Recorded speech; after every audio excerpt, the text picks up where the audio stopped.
Olá, que alegria e satisfação podemos estar aqui com vocês mais uma vez no nosso podcast Lidere-se. Essa é a nossa 6ª edição, levando em consideração que na quinta-feira passada nós não tivemos, não é? E eu estou aqui hoje com uma pessoa muito especial. Espero que a gente consiga fazer um podcast só, senão eu faço 2, não tem problema. Mas não vou fazer um podcast muito longo. E a gente tem estado aqui, né? Eu faço de Natal, do Rio Grande do Norte, aqui na Destá Podcast. E hoje nós vamos continuar falando sobre liderança. E hoje a gente vai falar, que eu diria assim, que é da célula máter, né? É a nossa principal liderança, que é dentro da nossa casa, dentro da nossa família, que começa no nosso relacionamento conjugal e que se estende para os nossos filhos, depois para genros, para noras, para netos, e aí vai, para bisnetos. Espero eu ter bisneto e tataraneto, né? Então, assim, você vai liderar e a gente vai falar um pouco sobre isso. Eu sei que é um assunto talvez até mais delicado quando se fala de liderança, né? Já está saindo nas nossas redes sociais, quem manda, o homem ou a mulher? A gente já começou a ter uma confusãozinha aqui no estúdio, porque a mulher que está aqui, que vai falar comigo, diz que é ela. Eu falei que sou eu, mas não é. Quem vai falar não é nem eu, nem ela. A gente vai falar por princípios, quem na verdade manda, não é? E não é que manda, a gente trabalha junto.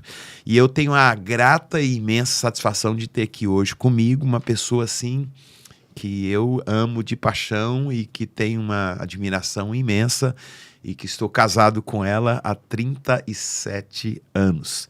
Né? Vocês já conheceram aqui a minha filha, Ana Beatriz, na 4ª e na 5ª edição.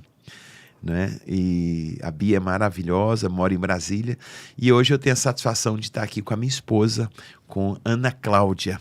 Ana Cláudia, estamos casados há 37 anos, eu vou apresentá-la e vou deixar ela falar um pouquinho dela, da história dela, e daí nós vamos começar a bater um papo aqui sobre esse assunto nosso de hoje, a liderança dentro do casamento, dentro da família. Seja bem-vinda, Ana Cláudia. Prazer é meu estar aqui, né, junto com meu esposo, Lindamar, e também com você que está aí nos assistindo, que realmente esse pequeno tempo que a gente vai estar aqui compartilhando algumas coisas com vocês possa ajudar você e abençoar a sua vida. É muito pouco tempo para falar de muita coisa, né, muita história, mas a gente vai tentar o máximo aqui passar algo assim que vai abençoar, que vai mexer com você, que vai trazer princípios que consolidam uma vida de liderança de vitória. Então, como ele falou, meu nome é Ana Cláudia, a gente é casada há 37 anos, nós temos 3 filhos, né, os 3 já são casados, que é o Daniel, a Ana Carolina e a Ana Beatriz, e eu venho de uma família de líderes. Meu pai e minha mãe, eles foram casados 61 anos e o meu pai, ele foi pastor durante 59 anos. Todos os meus irmãos, eles estão à frente de liderança, dentro de casa e dentro da igreja também, né? E todos os 3 são pastores, os homens e as mulheres também estão à frente, né? Algumas são pastoras, outras não, mas todo mundo envolvido. Então, eu nasci nesse lar que, assim, a gente já foi desafiado desde pequeno a estar à frente, e meu pai sempre falava isso, que o desejo dele é que a gente sempre fosse linha de frente.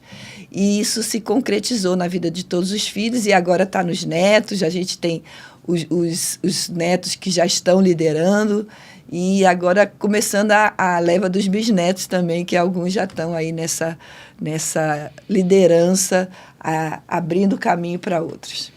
É muito legal toda a história da minha esposa, da família dela. Nós nos conhecemos em Goiânia, estudando junto num seminário interno. E quando eu conheci, é claro que nos gostamos e começamos um relacionamento. E quando eu conheci a família dela, eu me encantei, me apaixonei, né? O pai dela era um cara, assim, um senhor maravilhoso, muito, muito dócil. E os filhos, todos eles. E tem uma coisa que me encanta muito na família, que eles são 8 filhos, fora agregados, né? Teve outros que criaram.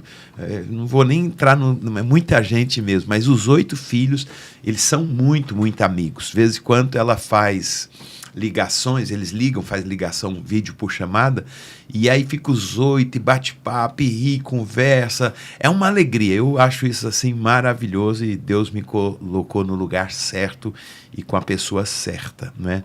E eu quero aqui a gente começar esse bate-papo de hoje pegando essa pergunta que já saiu aí nas nossas redes sociais. Quem é que manda em casa, o homem ou a mulher? Eu quero que você fique bem à vontade.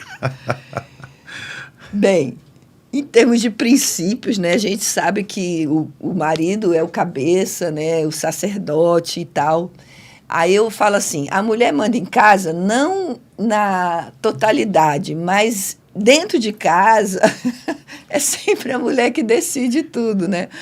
O que vai comprar, o que vai fazer. Então, assim, trabalhando juntos, mas a liderança mesmo é do marido, do homem, e estabelecido por Deus, de princípio, mas, assim, junto com a mulher, né, a prática, o dia a dia, sempre os filhos vão perguntar para o pai, pai, posso fazer isso? Pergunte sua mãe. Então, acaba que, na prática, a mulher que manda em casa. Eu acho que, assim, a gente tem que trabalhar isso com muito carinho, com muito cuidado. Eu e Cláudia, nós estamos 37 anos casados. Eu posso dizer para você com toda segurança que a gente tem um maravilhoso casamento, a gente tem um bom relacionamento, a gente tem 3 filhos. Se você falar que a gente é perfeito, a gente não é perfeito, não. Tem hora que eu fico chateado com algumas coisas dela e tem hora que ela fica chateada com muitas coisas minhas. Mas a gente aprendeu no longo desses anos a conversar, a sentar, a respeitar. Acho que uma coisa fundamental é respeito mútuo. Mas eu não quero nem assim trazer muito essa coisa romântica, não. Eu quero trazer uma coisa dentro de um contexto de vida, né? Hoje existem umas polêmicas, ela até vai participar amanhã de um fórum, né? Sobre feminismo e feminilidade, o que é feminismo, o que é feminilidade. Eu não quero. O que eu quero trazer? Eu acho o seguinte, hoje é muito complicado isso, né? Se você falar, quem manda em casa sou eu e tal. Isso não tem quem manda, quem não manda. Trazendo aqui princípios e valores cristãos, a gente entende que o homem ele é o sacerdote do lar, ele tem a responsabilidade primária do lar, isso é óbvio. Mas assim, a mulher, ela trabalha, ela ajuda nisso. E quando o próprio Jesus falou assim que o homem tem que amar a mulher como Cristo amou a igreja, como é que Cristo amou a igreja? Ele amou dando a vida por ela. Então é um amor tão intenso do marido para com a mulher, que se preciso for, ele dá a vida por ela. Então esse amor, ele é um amor sincero, ele é um amor verdadeiro. Ele faz com que essa mulher esteja ali com aquele marido, né? Mas o que eu quero trazer? É acordo, é conversar, é dialogar, é trabalhar junto. Se você pensar no aspecto prático, é claro que a mulher... O que vai comer hoje? Poxa, é claro que a mulher é muito melhor. Ela, qual o cardápio da semana? Como é que vai a casa? Vai pintar de que cor? É claro... Você tem opinião? Tem. Por exemplo, teve uma vez que ela queria fazer uma parede vermelha lá em casa. Eu falei, não, pelo amor de Deus. Aí a gente bateu um papo, conversou e chegamos a um acordo. Não ficou nem o meu branco e nem o vermelho. Então, eu acho que tudo isso é conversa, é diálogo, é acordo, mas acima de tudo, respeito mútuo. Não é? Então, eu acho que a palavra-chave é essa, acordo, né? Tem uma frasezinha que fala assim, preço combinado não é caro. Tudo que você combina antes não fica caro depois. Então, acho que a base de uma família é você acordar, é você combinar. Quando a gente sai, quando os nossos filhos eram pequenos e crianças, quando a gente sai à rua, vai para o shopping, supermercado, aí todo mundo fica pedindo coisa, né? Então, antes, quando a gente saía de casa, a gente já combinava, a gente vai passear, vai fazer isso. A gente no supermercado nem gostava de levar muito, mas quando eles queriam ir, a gente levava, mas a gente combinava antes, a gente pode ir, pode comprar isso, isso, isso. A gente vai para o shopping, vai lanchar, a gente não vai comprar nada. Então, tudo que você combina com antecedência não fica desgastante. Então, combinado não sai caro. Combinado não sai caro. Então, acho que a chave de tudo, de um relacionamento, é você acordar, é você combinar as coisas, é você estabelecer limites de um, de outro. né? Até onde vai a esfera de um, até vai onde vai de outro, né? São os papéis definidos em casa, os papéis do pai, da mãe, dos filhos. Então, quando a gente define isso, estabelece dentro da nossa cabeça, aí as coisas vão acontecendo. E vai ter problema? Vai, não é perfeição. Mas quando você trabalha essas coisas, aí já se torna mais fácil o relacionamento. Eu quero deixar, você está tocando em pontos assim, extremamente importantes, que são pontos que a gente vai debater aqui. Um deles é essa questão dos filhos. Eu quero segurar isso aí um instantezinho. É muito importante. Nós vamos tratar isso daqui um pouco, não agora. Filhos, né? O filho, às vezes, o filho, ele aprende a sabotar o pai, a mãe. E tem pai e mãe que se permite ser sabotado pelo filho. Aí você fala, mas filho, que tamanho? Filho de 2 anos, filho de 3 anos, filho menor de 2 anos, sabota o pai, chora. Às vezes você vê menino no shopping, no supermercado, deita no chão, dá birra, rola, porque ele sabe que aquilo ali ele vai convencer, ele vai passar vergonha na mãe dele, no pai dele, para dar o que ele quer. Ah, meu querido, eu queria ser pai de uma criança dessa. Ele ia rodar lá, depois chegava em casa. Mas a gente vai falar isso num outro momento. O que eu quero trazer aqui? Eu quero voltar aqui na questão da história da família da Cláudia, da minha esposa. O pai dela é falecido, né? Já tem quantos anos que ele faleceu? Acho que tem 14 anos. 14 anos. Olha para você ver como é. Hoje nós estávamos no supermercado e a gente fazendo compra, e ela passou tava pegando fruta, aí tinha a manga cheirosa, e a manga, o cheiro da manga fez ela lembrar o pai, que o pai gostava muito de manga. E como a gente tá chegando na época de Natal, aí ela começou a chorar, e 14 anos depois, e lembrou do velho, assim, todos eles são assim, um carinho enorme, não é? A família, são muito ligados, e essa coisa mexe muito comigo, porque eu venho de uma outra estrutura que eu não tinha absolutamente nada do que ela teve. E aí, o fato de eu vir de uma outra estrutura, uma estrutura complicada, bagunçada, e ela de uma estrutura de muito relacionamento, de muito amor, um pai presente, uma mãe presente, irmãos muito presentes, todo mundo. É uma coisa que o pai dela acordava cedo quando ela ia para a faculdade, quando ela acordava o café já estava pronto e o lanche para ela levar para a faculdade já estava pronto. Então, essa é a referência de pai que ela teve. E eu tive uma outra, então a gente acabou tendo muito atrito no início do nosso relacionamento, porque eu era um cara carente, mais complicado, mas assim, foi muito bom que a gente foi aprendendo. Mas o que eu quero trazer aqui? O que é importante é que a gente vai mudando. Eu estou com a Cláudia já casados há 37 anos, mas nós mudamos. Eu sei que eu mudei, eu sei que ela mudou, eu sei que eu tenho coisa ainda para mudar. A gente pode viver aqui nessa vida 100, 120, 150 anos, você nunca vai conseguir mudar completamente. A nossa matéria humana, ela é muito complexa, mas dentro de um contexto de relacionamento a gente vai mudando, e nada melhor do que um contexto de casamento, porque aí a outra pessoa é aquela coisa, né? O meu direito vai até onde começa o dela.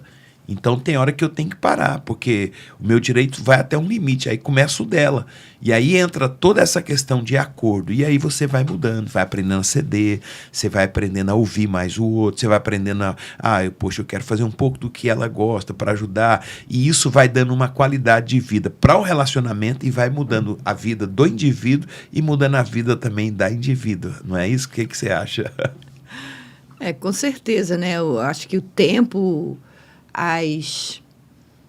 os desafios que a gente vai passando vai amadurecendo hoje a gente, né? E coisas que a gente se importava tanto quando a gente era mais jovem, hoje já não faz tanta diferença. Então, essa questão da maturidade, de você passar tempo, de você aprender um com o outro, isso daí vai trazendo uma tranquilidade, né?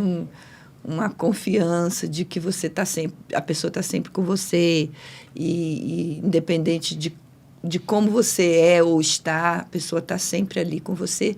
Então, coisas que antes era um problema, aí passa a ficar pequenininho e você vai caminhando. Tem um livro aí que o título dele é assim, Casais Sábios Enriquecem Juntos, né? Enriquecer, quando ele fala, ele não está falando só no aspecto de ganhar dinheiro, não. É enriquecer num todo, né? prosperidade uma coisa ampla, né? Você ser próspero dentro do relacionamento um com o outro, dentro do relacionamento com os filhos, dentro de um contexto como um todo de família, ser próspero na sua alma, nas suas emoções, nos seus sentimentos, ser próspero na sua mente, né? Então eu acho que assim, é muito importante isso. Eu não casei para competir com a minha esposa. Eu casei, e outra coisa, eu trago esse princípio desde o início. Eu não casei para ela me fazer feliz, eu casei para eu fazê-la feliz. Aí você fala, mas você está se anulando? Não, entra aí uma lei que chama lei de retorno ou lei da semeadura. Quando eu trabalho para fazê-la feliz, eu estou semeando isso. E quem semeia, colhe. E às vezes você colhe até mais do que aquilo... Às vezes não, desculpa, vou até corrigir. A gente colhe mais do que o que nós semeamos. Você nunca planta uma semente e colhe uma semente. Você planta uma semente, você colhe uma árvore. Vou voltar aqui no exemplo que eu já dei outro dia aqui da minha tangerina lá em casa, que eu gosto demais.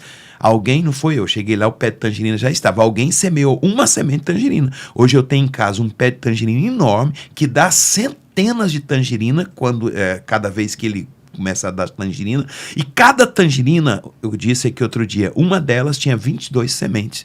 Então, quantas, eu posso dizer, milhões de sementes, uma semente gerou para mim. Então, quando eu semeio, eu vou colher aquilo que eu estou semeando. Então, eu acho que isso são importantes, são valores e são princípios que você traz para dentro de um contexto de casamento, de família, de relacionamento. Pense nisso, pense em investir no seu cônjuge, pense em investir nos seus filhos. Pensa, porque o que você investe ali, semeia ali, você vai colher e isso vai gerando uma coisa mais gostosa, mais agradável. Não é? Agora, eu quero entrar aqui na questão dos filhos, né? Eu acho que muito importante a questão de filho. Por exemplo, a gente vê muito isso que eu falei agora há pouco.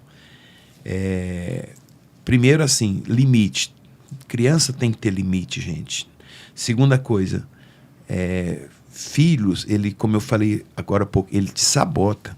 Ele aprende a fazer coisas que você não quer que ele faça, então ele vai fazer o que você não quer para você obedecê-lo, para você fazer aquilo que ele faz. E eu queria que a Cláudia falasse um pouco sobre isso. Nós temos 3 filhos e, graças a Deus, nossos filhos estão casados e a gente soube lidar muito com isso.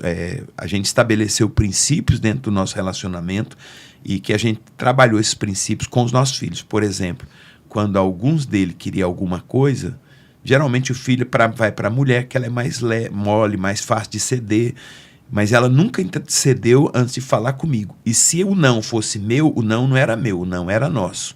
Se o sim fosse dela e a gente acordasse em falar o sim não era meu, o sim era nosso. E eu queria que ela falasse um pouco sobre isso.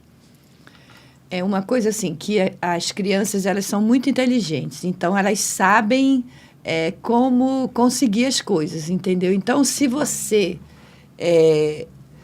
discordar, né, na frente delas, elas vão saber qual o lado que elas podem ir e que elas vão conseguir aquilo que elas estão querendo, né? Então, assim, se um falou já não, o outro tem que concordar. Mesmo que depois você, separado, você vai convencer o outro a dizer o sim ou a dizer o não, e a pessoa que concordou ou discordou, ele vai trazer a resposta novamente. Para quê? Para que a gente não perca essa questão da liderança com os filhos. Por quê? Porque se a mãe fala sim, né, e aí o pai fala não, vai quebrando um na frente do outro, discorda na frente do outro das crianças, né? Então, quando você faz isso na frente deles, você está minando a liderança de um do outro, ou minando a liderança do pai, ou minando a liderança da mãe. Então, é preciso chegar a um acordo e passar para eles aquilo que vocês chegaram. Se não combinaram antes, o que seu pai falou? Aí ele vai falar, ele falou não. Então, se ele falou não, é não. Mesmo que depois você vá convencer ele do sim, mas na frente das crianças, você tem que acatar a decisão que já foi dita a eles, né? Então, assim, uma coisa que você precisa fazer isso, não descombinar ou não tirar a liderança e a autoridade do pai ou da mãe na frente das crianças. Uma outra coisa que eu queria lhe perguntar, está muito dentro desse contexto aqui ainda. Hoje eu vejo muito isso, eu sei que você também já viu isso. mãe, ou às vezes até o pai, o pai fala para o filho assim, você é a coisa mais importante da minha vida, e coloca o filho acima do pai, a mãe coloca o filho acima do pai, o pai coloca o filho acima da mãe. Como é que você vê essa situação? Não, está totalmente errado. Por quê? Porque a primeira ligação que tem é o marido e a mulher, né? São o homem e a mulher junto, que vai, então, estabelecer a primeira unidade da família. E como a gente teve 3 filhos, durante anos eles ficaram conosco, mas agora os 3 são casados, os 3 moram fora de Natal, cada um numa cidade, e a gente está sozinho de novo. Então, o que é mais importante? Nós estabelecermos a nossa aliança muito mais forte com os filhos. É claro que filho também é um amor incondicional, que a gente faz tudo por eles. Mas, assim, o mais importante é o casal, os filhos. E eles têm que saber isso, porque isso é importante. Isso traz segurança para os filhos. Quando eu sei que o casamento dos meus pais, que a aliança deles é bem firmada, isso traz segurança para eles. Isso não traz, meu pai e minha mãe gostam mais um do outro do que da gente. De jeito nenhum, isso não acontece. Essa coisa traz segurança para as crianças, ao invés de trazer problema, vai gostar mais dele do que de mim, não. Isso traz uma segurança e uma estabilidade, saber que o lar dele está solidificado e que a aliança do pai e da mãe está bem firmada e que assim eles vão crescer numa estrutura estável. Isso é mais importante. Então, o marido e a mulher, eles são mais importantes. Não é que é mais importante, é o primeiro, é o que vai ficar e depois volta a ficar eles 2 de novo. A gente está agora sozinho de novo, só com cachorro e papagaio. Papagaio que é um perigo, bicho. Mas, olha, eu quero só para a gente mudar de ponto aqui. É extremamente importante isso, sabe? Eu vejo muito, acontece muito isso. Às vezes a mãe, ela dá mais valor ao filho do que ao pai, e ela tem segredinho com o filho, e isso não é saudável para o filho, não é saudável, isso não vai gerar uma coisa sadia, saudável. Outra coisa é estabelecer limites, né? A gente vive uma época que as pessoas, elas não dão limite, dá tudo para as pessoas, eles não sabem pagar um preço para adquirir as coisas. A gente está vendo agora alguns psicólogos, psiquiatras, alguns profissionais tentando levar de volta o que nós éramos lá no início, quando eu era criança.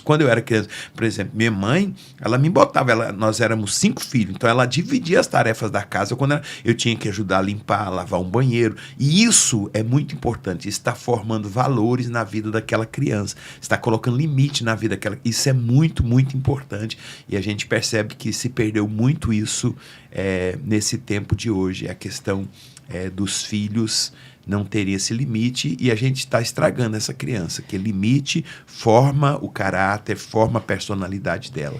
É limite e responsabilidade, né? A criança, ela precisa entender que ela não tem só direito, ela tem dever também.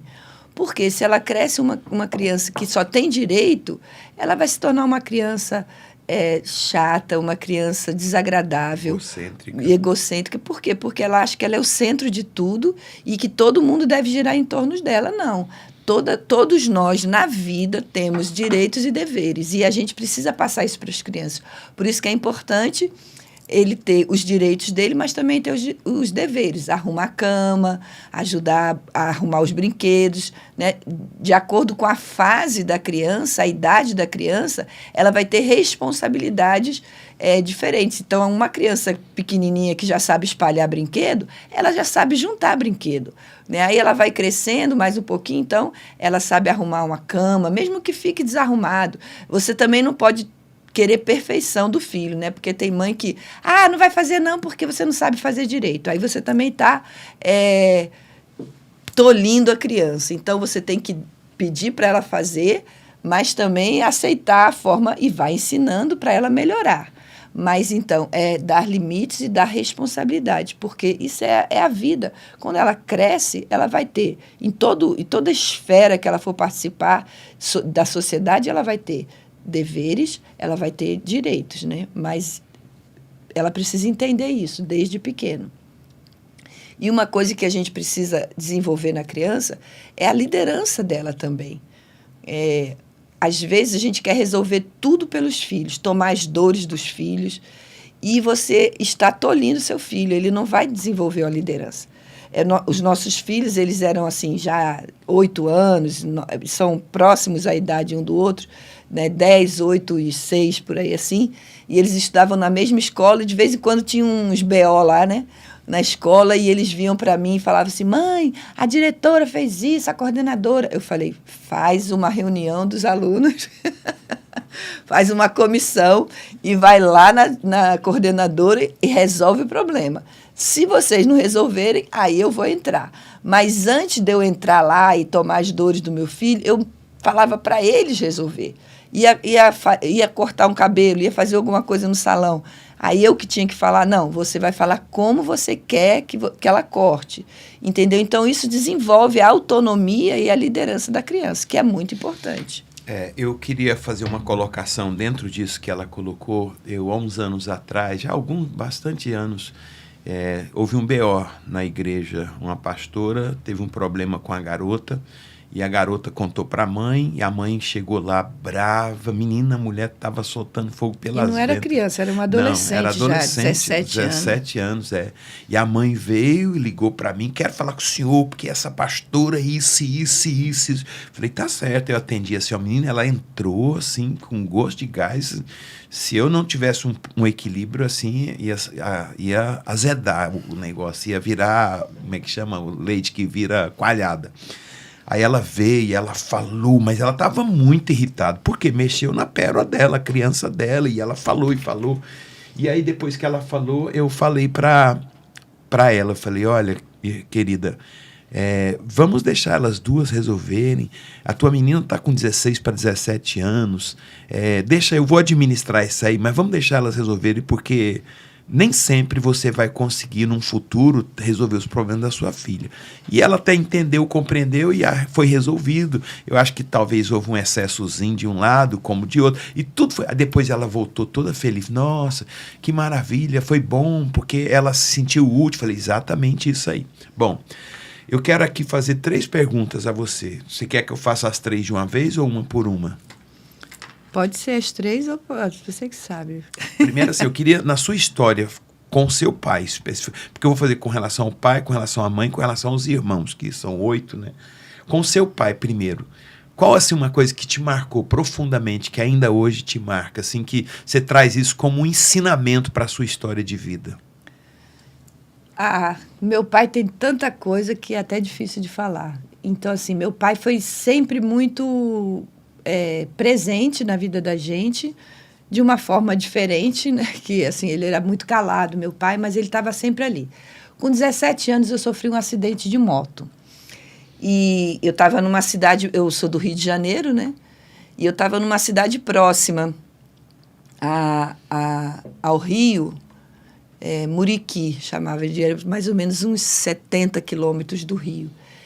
E aí eu fiquei num hospital lá próximo, alguém me acudiu lá na estrada, eu sofri um acidente de moto, tive fratura do fêmur, e aí me levaram para um hospital lá em Mangaratiba. E lá em Mangaratiba não tinha, que era mais longe de Muriqui, não tinha ambulância para me levar para o Rio. E já estava todo mundo esperando lá no hospital universitário, que conheciam, tinha que fazer uma cirurgia na perna. E aí, quando eu cheguei, quando meu pai foi com meu cunhado e minha mãe me buscar lá em Mangaratiba. E eles tinham um carro, nem lembro que carro era, e minha mãe e meu cunhado foi na frente, e atrás ele deitou o banco para fazer a cama, eles botaram um colchonete, eu vim deitado. Meu pai tinha quase 1,90 m, 1,80 m e poucos, alto. Não era gordo, mas ele era alto. E meu pai veio de Mangaratiba até o Rio de Janeiro, agachado do meu lado, atrás.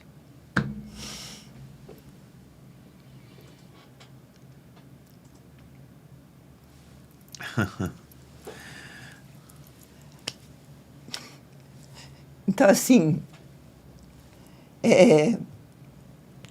que amor, né? Que meu pai mostrou ali. Então, assim, aquele amor incondicional de um pai para com o filho. E, assim, meu pai fazia isso direto. E, como o bispo falou aqui, a minha mãe, ela ficava... dava para ela o direito de dormir mais. E ele acordava cedo, a gente ia para a faculdade, para o colégio, ele já acordava cedo, lá no Rio é tudo longe, né? Então eu saía 5h30 da manhã de casa, ele acordava 5 horas e ele já deixava o meu café e o da minha irmã. E eu gostava de um jeito e ela gostava de outro. E aí ele deixava o café de uma, de outro. E quando eu fazia faculdade, eu passava o dia todo, que eu fiz faculdade de nutrição, eu passava o dia todo na Universidade do Rio de Janeiro, que é o Fundão, e eu levava uma sacola assim de comida, que era dos lanches, do almoço, levava tudo, e ele fazia tudo e levava para a gente. Então, assim, coisas que marcam a vida da gente. Então, o que marca um filho não é aquilo que você fala, mas aquilo que você faz. São atitudes, né, de abrir mão, de estar ali presente, coisas pequenas que às vezes você não precisa falar. Meu pai não era muito de abraçar, de beijar, essas coisas assim, mas ele estava sempre presente. Então, essas atitudes marcam muito mais do que as palavras, e isso foi marcante na minha vida, essa presença dele, de fazer o que a gente gostava, de estar sempre presente. Hoje a gente vê muito pais ausentes e eles querem suprir a ausência com presentes. E filhos, eles não querem presente, eles querem presença, eles querem carinho, eles querem amor, um olhar, um toque, né? Isso é muito importante. Outra pergunta aqui, é sua mãe, uma mulher, né? Eu poder falar um bocado de coisa aqui dela, que teve 8 filhos, imagina que você ter 8 filhos não é fácil. O que mais marcou na vida de sua mãe, que marca você, que você traz como, assim, muito forte para você hoje? Da minha mãe, assim, a minha mãe, ela não era de falar em público, né? Mas era uma mulher de fé. Ela estava sempre do lado do meu pai e eu nunca vi a minha mãe ficar triste, mal-humorada. Ela sempre era para cima, até ela morreu com 91 anos e ela era para cima, disposta, alegre e tinha a capacidade de acolher, né? Então, assim, isso era muito forte dela, acolher as pessoas. Era algo muito forte na vida da minha mãe, porque a gente nunca a gente já éramos 8 filhos, com meu pai e minha mãe 10, né? E sempre teve alguém morando junto com a gente, ou idoso, ou criança pequena. Ela adotou 2 meninos que foram lá para casa com 2 e 4 anos. Criou um irmão. Criou o irmão. Quando minha avó morreu, minha mãe tinha 15 anos e meu tio mais novo tinha 7 anos. Ela que criou. Quando casou, levou ele para dentro de casa. Ajudou com do interior por causa do problema das pernas. Esse já foi o Ademir, né? Que ela ajudava, levava no colo o menino grande, a gente não tinha carro. Então, assim, minha mãe foi sempre muito entregue, trabalhava, criativa, bordava, costurava. Eu herdei essa coisa dela. E esse acolhimento de sempre, na nossa casa, não tinha essa coisa de não pode trazer gente. Sempre a nossa casa foi bem cheia. Então, assim, esse acolhimento, essa disposição, essa alegria, né, de estar sempre alegre. Minha mãe estava sempre rindo e disposta.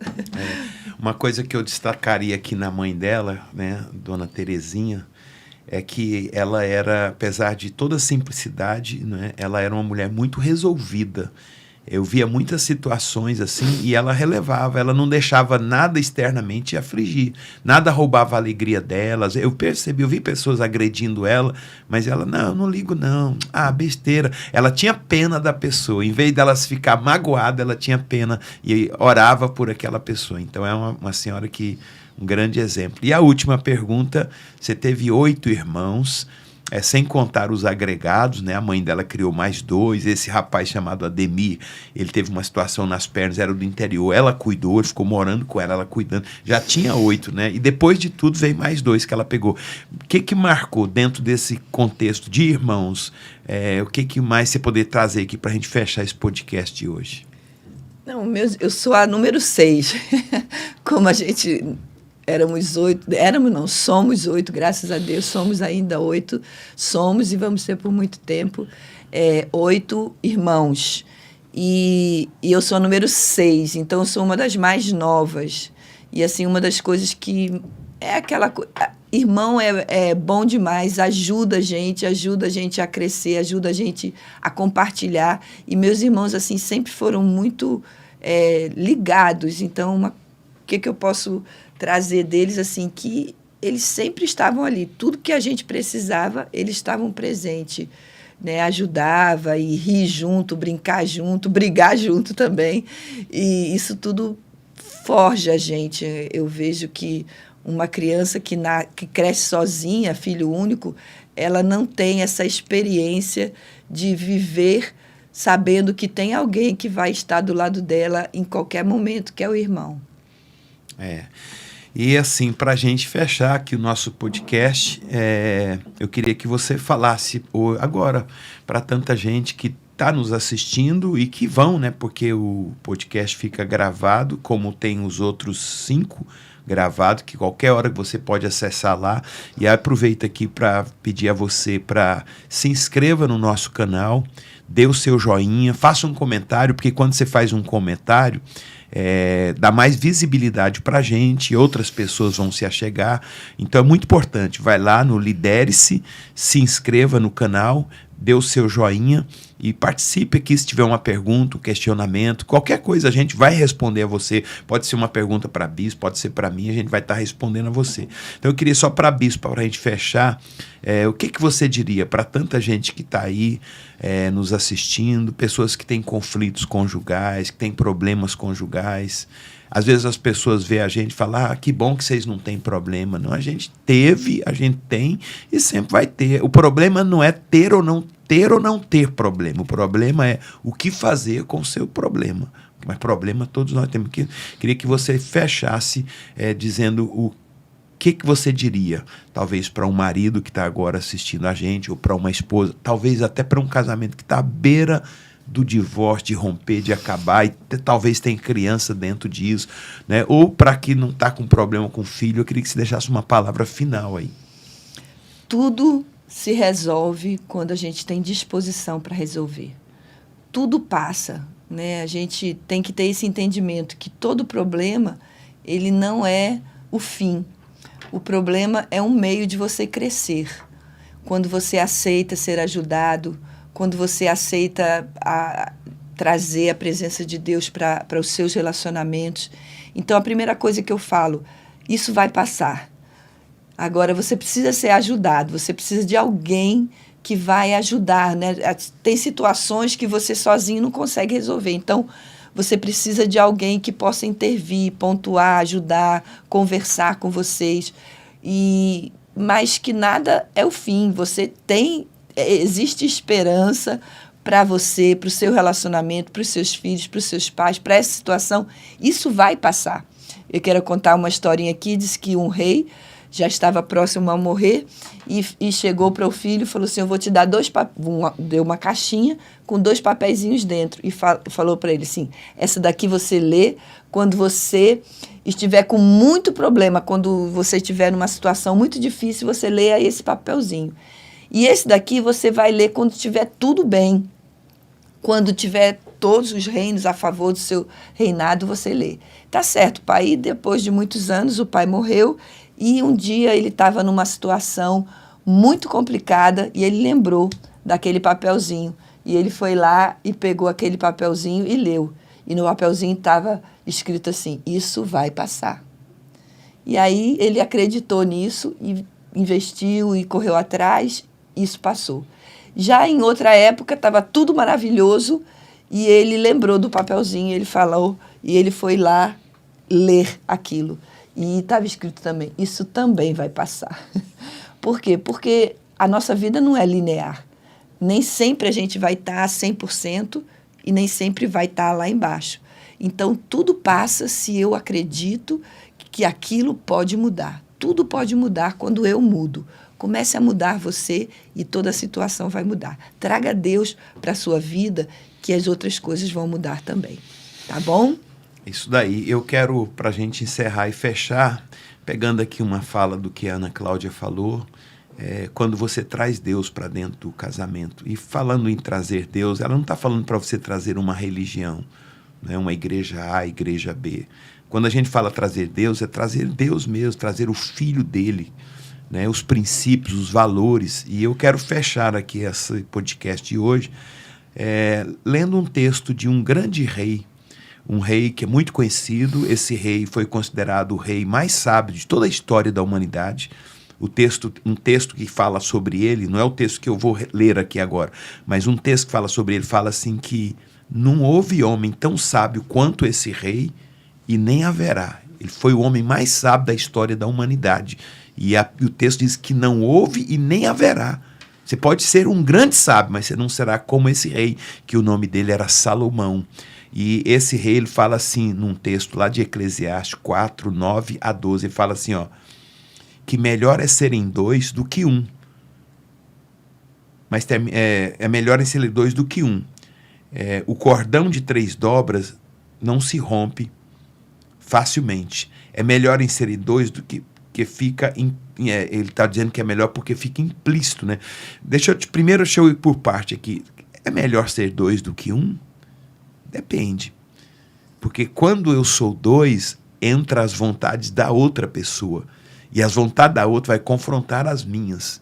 Só que esse confronto, quando eu aprendo a lidar com ele me amadurece. Liderança é isso, é você aprender, ser liderado e aprender a liderar. Né? Então, quando ele fala é melhor em serem 2 do que 1, que o cordão de 3 dobras, o que é cordão de 3 dobras? Um relacionamento é composto de 2 pessoas, do homem e da mulher. Qual é a terceira dobra? Deus. Os valores, os princípios, o Espírito de Deus, o próprio Deus através da pessoa de Jesus Cristo ou do Espírito Santo. Isso é fundamental, fundamental.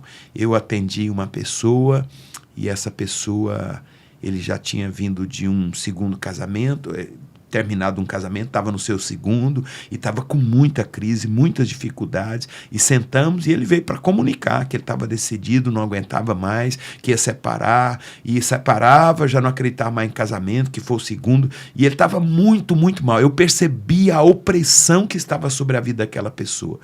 E ele falou, e eu não tinha argumento para debater ou combater os argumentos que ele estava trazendo. Quando ele falou que ele vomitou toda aquela dor, aquela angústia, que ele estava decidido a acabar com o casamento, eu falei, vamos fazer uma oração?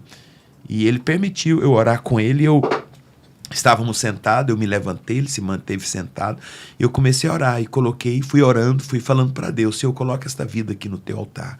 Toda dor, toda angústia, toda dificuldade, todo problema, a tua palavra diz que o cordão... E na medida que eu fui orando, eu percebi que a fisionomia dele foi mudando. E num determinado momento, no final da oração, quando eu estava fechando a oração, eu percebi que ele fez uma expressão, que eu não sei dar o nome para isso, ele fez assim... alívio, né? Um alívio, ele fez assim, e eu percebi que uma coisa pesada foi removida, arrancada. E ele falou, nossa, eu percebi que nessa oração alguma coisa mudou aqui.